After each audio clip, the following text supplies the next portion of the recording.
네, 어제 새 정부가 공식 출범을 했습니다. 앞서 저희가 좀 점검을 했습니다만 국무총리 인준과 장관 임명 등 내각 구성이 여전히 반쪽으로 남아있는 점이 시급한 숙제인데요. 김영동 국민의힘 수석대변인 연결해서 입장을 들어보겠습니다. 대변인님 나와 계시죠? 예, 안녕하세요. 국민의힘 안동교체는 김형동입니다. 아, 네. 어제 이제 대통령이 공식 취임을 하셨고요. 취임사에 예, 대한 맞습니다. 분석들이 뭐 언론에도 많이 나오고 있는데 일단 예, 야당에서는 통합하고 협치란 단어가 어떻게 한 번도 안 나오냐 뭐 이런 비판을 아, 좀 하고 계시더라고요. 어떻게 예. 생각하시나요?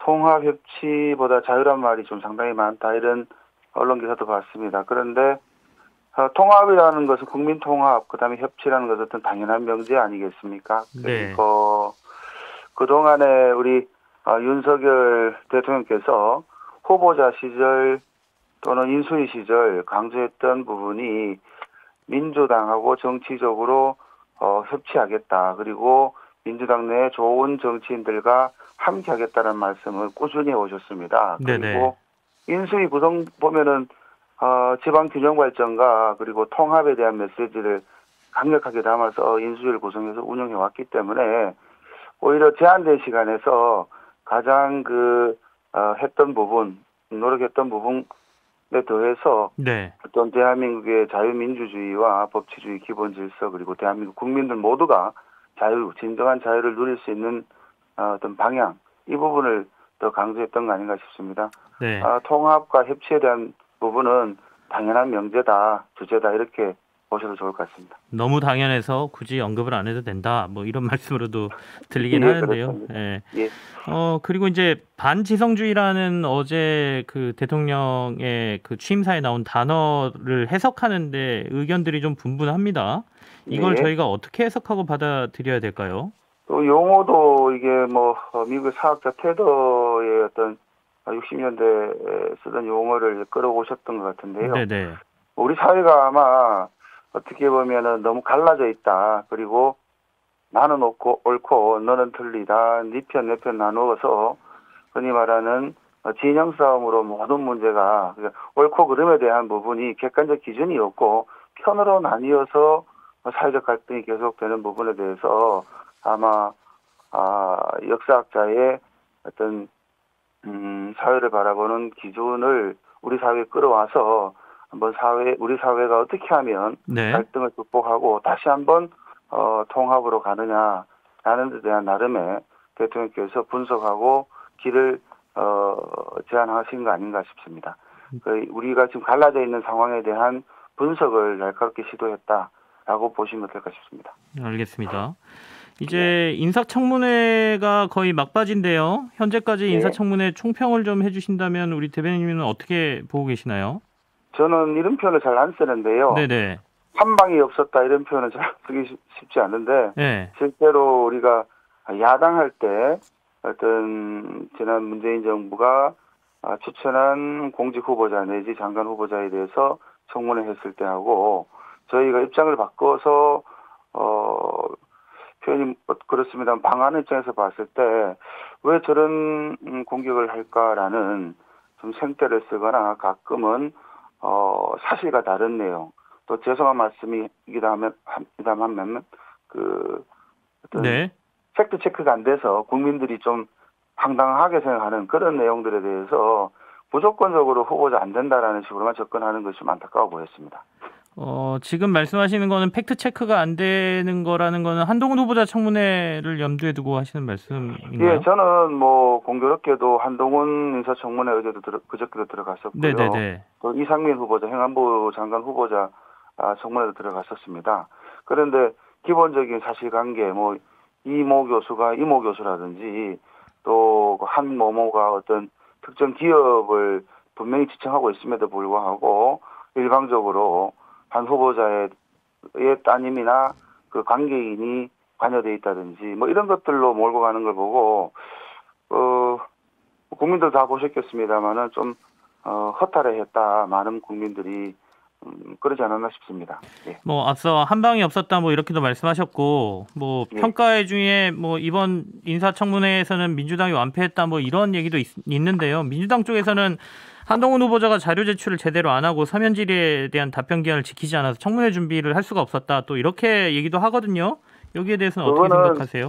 제출된 자료에 분명히 기업이 돼 있습니다. 그러니까 뭐 기부에 관한 문제라든지 봉사활동 시간에 대한 문제, 이거는 객관적인 자료를 그냥 그대로 보면 되는 건데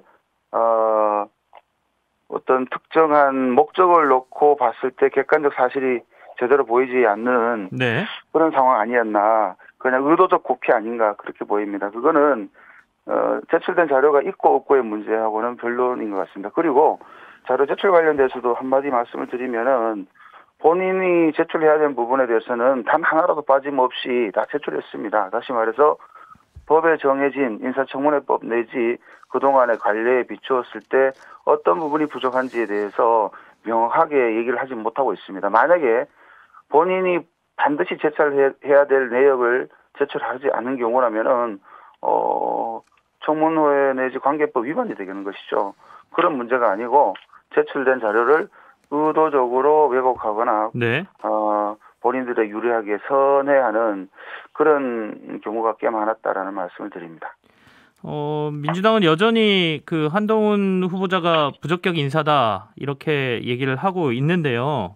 그리고 이들의 그러면 지금까지 얘기한 거는 뭐 시험 못 치는 학생들의 변명 정도에 불과하다 뭐 이렇게도 들리긴 하는데 저는 뭐 네. 민주당 그 인사청문위원님들 열심히 했다라는 말씀을 드리고 싶습니다. 그런데 무엇 때문에 부적격이냐에 대해서는 네.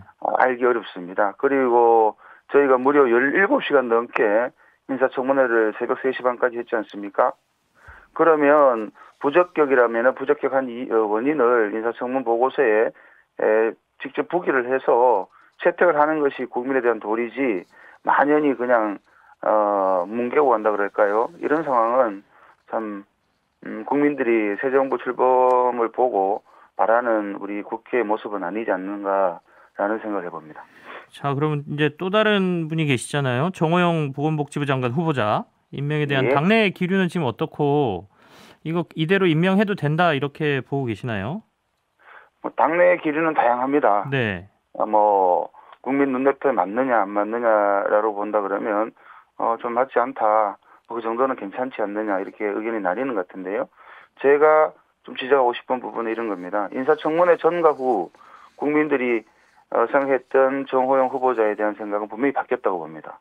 인사청문회를 거치면서 네. 절대 이 후보는 대한민국의 보건복지 정책을 주무하고 책임질 능력이 없다라는 의견이 더 높아졌는지 아니면 그동안에 특히 아드님하고 따님에 대한 의혹에 네네. 대해서 좀 더 해소됐는지 그 비포 앤 애프터가 그래도 의혹이 해소됐다라고 생각하는 국민들이 더 많지 않겠는가라고 좀 평가를 해봅니다.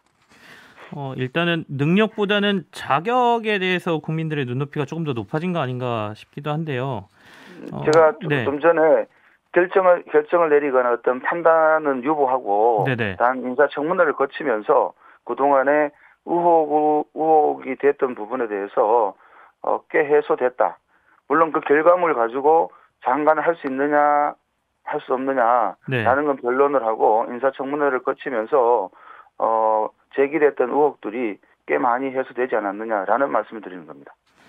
이제 그 이전 정권에서의 조국 전 장관 사례하고 비교해서 비판하시는 분들이 꽤 있습니다. 그래서 예. 이제 만약에 임명하게 되면 이번 윤석열 정부의 공정성과 관련돼서 또 공격을 들을 것 같은데요. 어떻게 생각하시나요?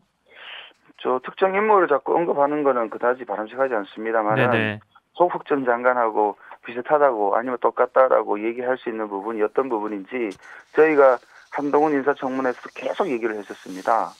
그런데 많은 그 민주당 의원님께서 조국하고 똑같다라고 말씀을 주셨는데 전혀 다르죠. 조국 케이스는 부모가 네. 자꾸 얘기를 하면 죄송하긴 한데 봉사활동을 안 했음에도 불구하고 했다라고 위조를 하고 그다음에 상장과 관련돼서 위조를 하고 뭐 이런 것들이 사실상 범죄를 행하면서 흔히 말하는 스펙을 만들어서 진학을 했던 거 아닙니까? 네. 그런데 한동훈 후보자 따님 관련돼서는 과연 그렇게 평가할 수 있는 것인지 청문회를 17시간 동안 지켜본 국민들이 아마 판단하셨을 겁니다. 국민들의 판단에 맡기겠다 이런 말씀으로 저희가 이해를 해야 되겠는데요. 알겠습니다. 오늘 시간이 좀 부족해서 여기까지 말씀을 드려야 되겠습니다. 지금까지 김영동 국민의힘 수석대변인과 함께했습니다. 고맙습니다. 예, 고맙습니다. 건강하십시오. 평일 저녁 6시 5분에 여러분을 찾아갑니다. MBC 라디오 표창원의 뉴스 하이킥.